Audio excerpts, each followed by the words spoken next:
Good evening. Welcome to APTN National News. I'm Melissa Ridgen. We begin at the site of the former residential school in Kamloops, where it all began this summer as Canada was forced to face unmarked graves of children. That's where our reporter Tina House was on the first National Day of Truth and Reconciliation. She brings us this.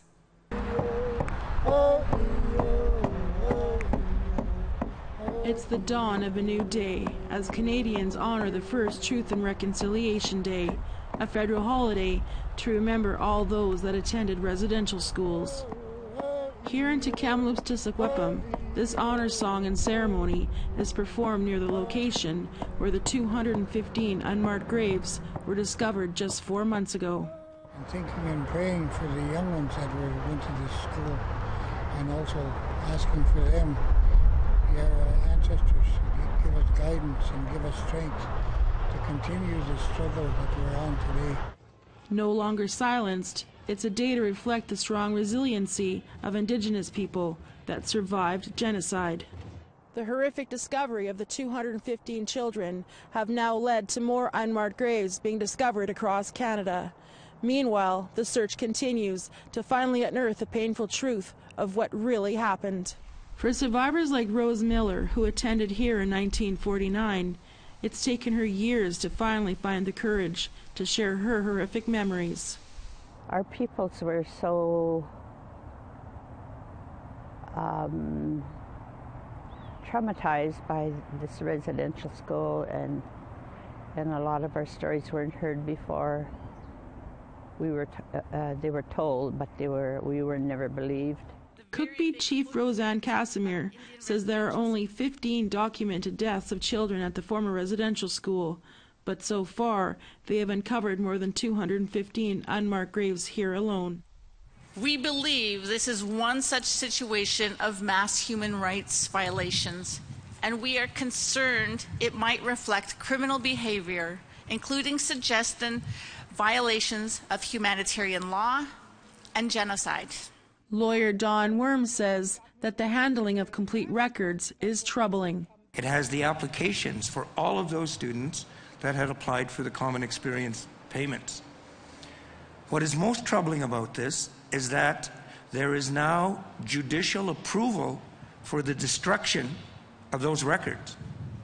Where in a civilized country, where in the civilized world do documents get destroyed with judicial authority? Where? These drums represent the heartbeat of a nation as we remember those that never made it home. Young, innocent lives that were cheated of their full potential. They were sons, daughters, nieces, nephews, and friends, and they were loved. Along with the survivors, today is their day to remember those that we lost and those that still survive. Tina House, APTN National News, to Kamloops to Sequepum. To Ottawa now, where about 1,000 people gathered on Parliament Hill to honor Truth and Reconciliation Day. Our Brett Forrester was there. It was a sea of orange outside the halls of power. More than 1,000 filled the streets in the nation's capital, while ceremony, language, songs, and culture filled the air.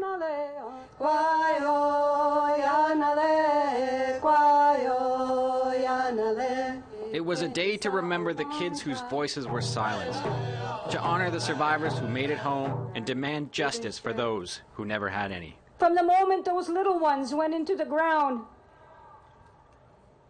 they were speaking in spirit.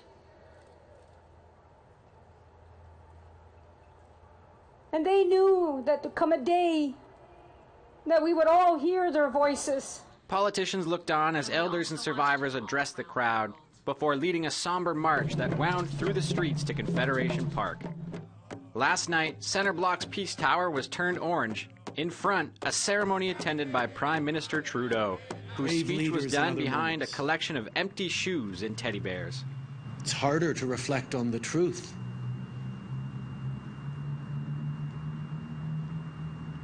Of the mistakes, of the evil that we did in the past. But that's what this day of truth and reconciliation must be. Governor General Mary Simon taped an address to the country, partly done in her first language, Inuktitut. Teemegia haktuutamakua piaraapit inusuttua pilniaraartitauhattasimajuit pitsiatauhattaniku nginnikuviniŋi pitsutigilugit ammalu aneqqasimaleraluaramik isuillisimaninga nuitasuungulersutik ammalu aannianinga nuitanginnasuni. Brett Forrester, APTN National News, Ottawa. To Montreal, where hundreds took to the streets not only to remember Canada's historic and present truths, but also as a call to action. Tom Venerio brings us that story. This day means many things to many people. For some, it is a way to honor survivors of the residential school system. My grandma went to residential school. For others, it's a day to grieve those who never came home, with a moment of silence. If you all would join me, just think good thoughts for them, so that their souls and spirits may be at peace. But for most here, the day is about action.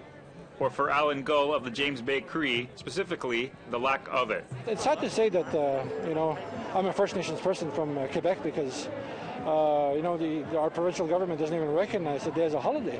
Kanien'kehá:ka activist Ellen Gabriel took the occasion to call for all Canadians to act. We need you to push your educators, to push your government, to push your elected leaders to make the changes that the Truth and Reconciliation Commission talked about. And for these families of residential school survivors, there was perhaps the most important act of all. That of defying the system that once tried to kill their culture by passing it on to their children. Orange Shirt Day is about the kids that never went home. Tom Venerio, APTN National News, Joe Jage, also known as Montreal. Orange shirt events happened across Canada for much of the past week. Winnipeg had an especially large turnout Thursday with thousands marching down Main Street. Michelle Karlenzig was there to talk with survivors and a young man who was leading the front of the pack. Pull it up, right here. Tatum Mentuck is only 7 years old, but he marched with thousands behind him yesterday. People in orange shirts flocked to the Canadian Museum for Human Rights yesterday to honor residential school survivors and children. Tatum walked for his family. And my grandpa was in residential, means I'm walking for him and all the kids who didn't make it home from residential. Media reports estimated nearly 10,000 people walked down Main Street to St. John's Park. Despite the heat and large groups, the powwow went all afternoon.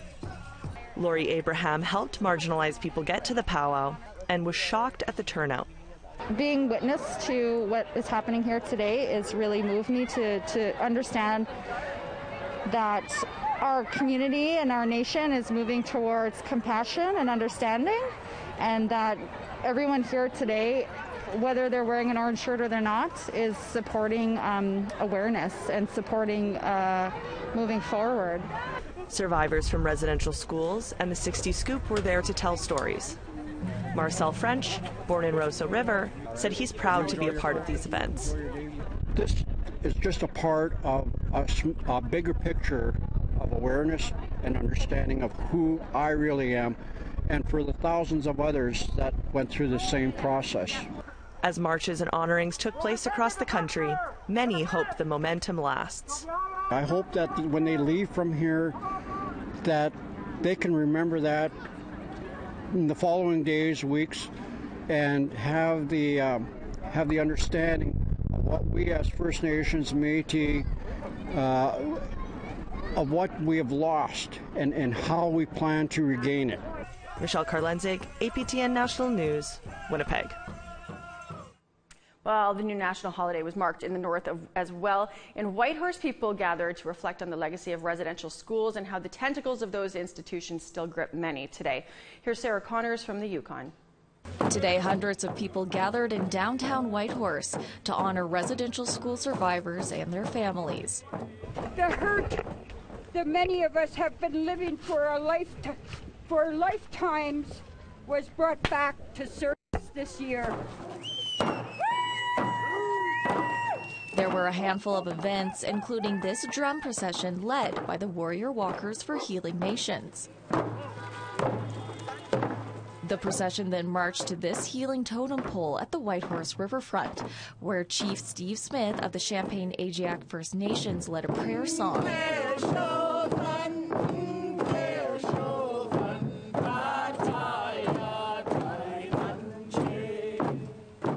Other events included gathering around a sacred fire at the Kwanlundun Cultural Center.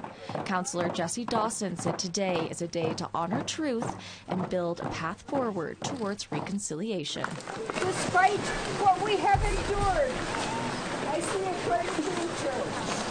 I invite you all to see that bright future too. Sarah Connors, APTN National News, Whitehorse.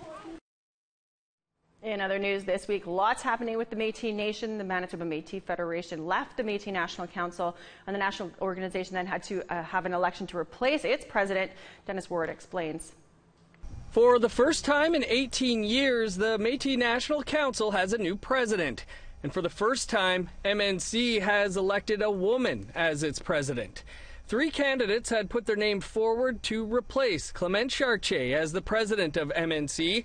It took 3 ballots to determine a winner. Cassidy Caron, a former provincial youth minister with the Métis Nation of British Columbia, who now lives in Ontario, was elected on that 3rd ballot.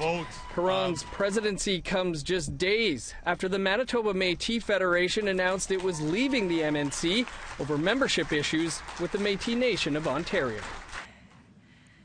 Yesterday, we turned a new page.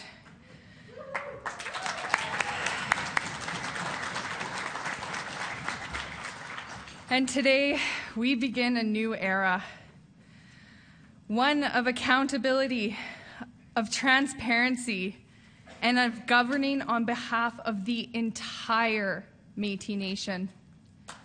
We need to take a break, but still ahead, we hear from former TRC Commissioner Maurice Sinclair for his thoughts as the country took a pause to reflect on September 30th. Stay with us.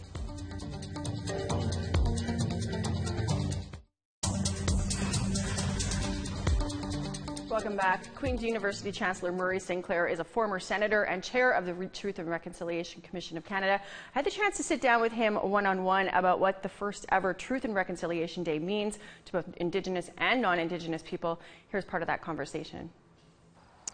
You know, a lot of people are using the term genocide now more than probably in the past. And again, is it because of the graves? You know, what do you make of the stronger language that people have about Canada's history? Well, genocide was an often misused and misunderstood concept over the many years since the Second World War, particularly, because we always equate the concept of genocide with the Holocaust. And the Holocaust was about murdering people and putting people to death in gas chambers and doing violence to them. Yeah, and that indeed is sincerely important to recognize form of genocide, and we can't ignore it. But genocide also includes any action that is deliberately intended to eliminate a race of people. And that can be a physical action of destruction. It can be things like preventing women from having babies, for example. So the idea of eugenics, for example, is about an act of genocide. Preventing mothers from being able to raise their own children in their own culture is an act of genocide. So taking children away and placing them into non-Indigenous foster homes or foster care or institutions like residential schools is an act of genocide. And deliberately starving people, like the government of Canada did for a significant period of time. We suspect that we will discover, if we did a proper investigation of the reason children died in residential schools, we suspect that we will find that they were underfed, malnourished, and may have starved to death because of the way the schools were prevented from being able to feed them properly. We talked to people who worked in the schools, and they all tell us to a person that they were deliberately given short budgets to buy food for the kids. So that's why they had gardens, and that's why they had farms on residential schools was so they could grow their own food supplies, but not all schools could do that. And a kid doesn't have to die of starvation to be impacted by food policy like that. They could be so weakened by the act of starvation or the process of poor food that they will simply not be able to fight any kind of disease or any kind of illness that they encounter. What does justice and accountability look like for those survivors and for those children that didn't come home? Well, first of all, I think it's awareness and acceptance on the part of the Canadian people that this, in fact, happened is part of that process. There are many who say that we'll never have justice until those who perpetrated the acts are brought to justice, or prosecuted and imprisoned, or something is done to them. Do you think that will happen? Well, the problem we have with that is that most of the people who committed these acts of misdeed are passed on. Yeah. And many of them will probably be in their 80s and 90s. And while we can lock somebody up in their 80s and 90s, what impact is that really going to have upon their lives? They will die in public institutions. But I think more importantly, the real question is, are we really going to feel a sense of justice if we work hard to perpetrate some form of violence against the perpetrators, when we now have an opportunity to come to terms with establishing a relationship of peaceful coexistence? If we can do that, then I think we should really focus our minds on doing that. Is there anything else that you wanted to say on this day? You know, I get asked that a lot by interviewers, and I'm always at a loss as to what to say, but I want people to know that September 30th is a day that we're going to stumble along initially to figure out what to do with it.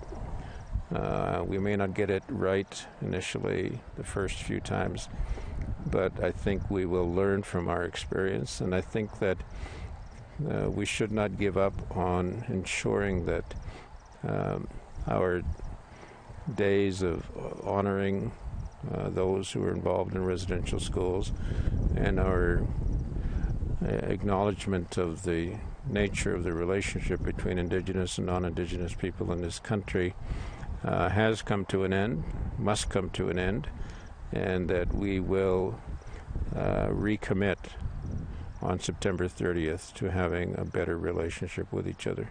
It's like renewing our vow that we put into the treaties. It's time for another break, but still ahead, a walk remembering a boy who died while trying to escape a residential school. Stay with us.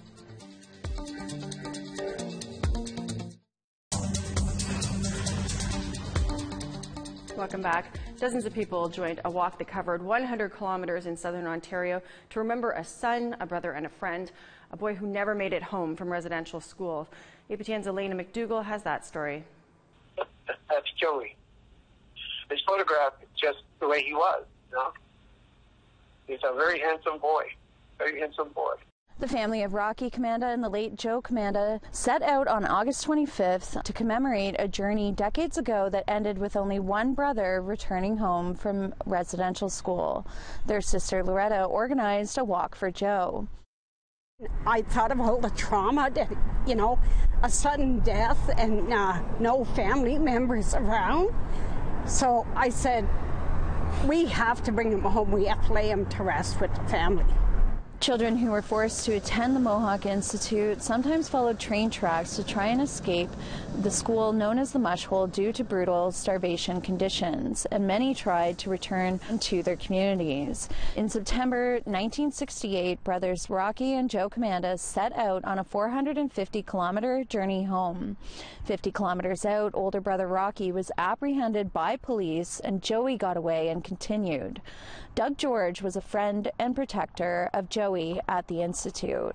He was part of our group, and our group protected each other against a lot of the violence that took place at the school. And so we decided to parallel his journey because we couldn't walk on the train tracks last week. We followed as closely as we could on the hard surface streets.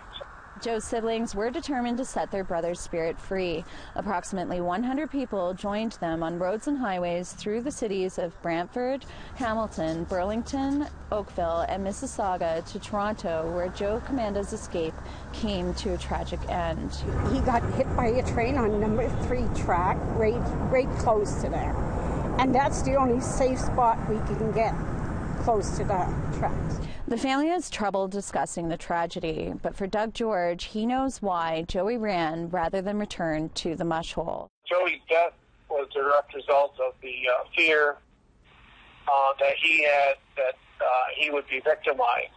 And it's related to the conditions at that institute, the brutality, the food deprivation, the sicknesses that took place there. And the police never investigated this as a criminal matter the way they should have.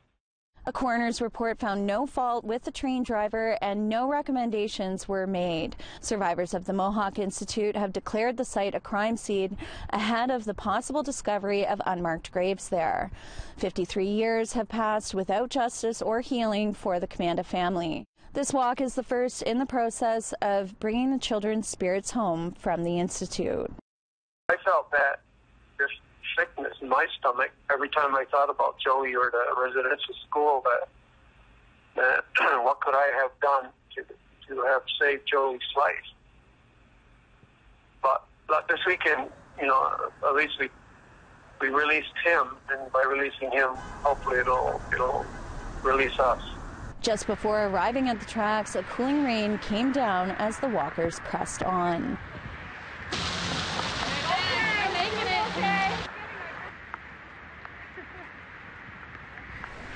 I feel relieved. There's something that was there all the while, but I think it's going to be gone now, because we did all this for him. Brother Rocky Commanda felt relief. I'm sure happy it's over with now. That's it. But it's all the hard feeling I can say. I'm glad it's over with. A ceremony and feast took place in Pikwakanagan. Family and friends are hopeful that the walk will result in increased federal consultation with survivors as more children are recovered and brought home. Elena McDougall, APTN National News, Brantford. It's a great piece, Elena. Well, that is a wrap on your APTN News Weekend. We are always thankful to have you join us. I'm Melissa Ridgen. We're going to see you back here next week when many of your news program favorites are back face-to-face. In Focus, Nation to Nation, and Investigates are all back with brand new shows. Until then, have a great weekend.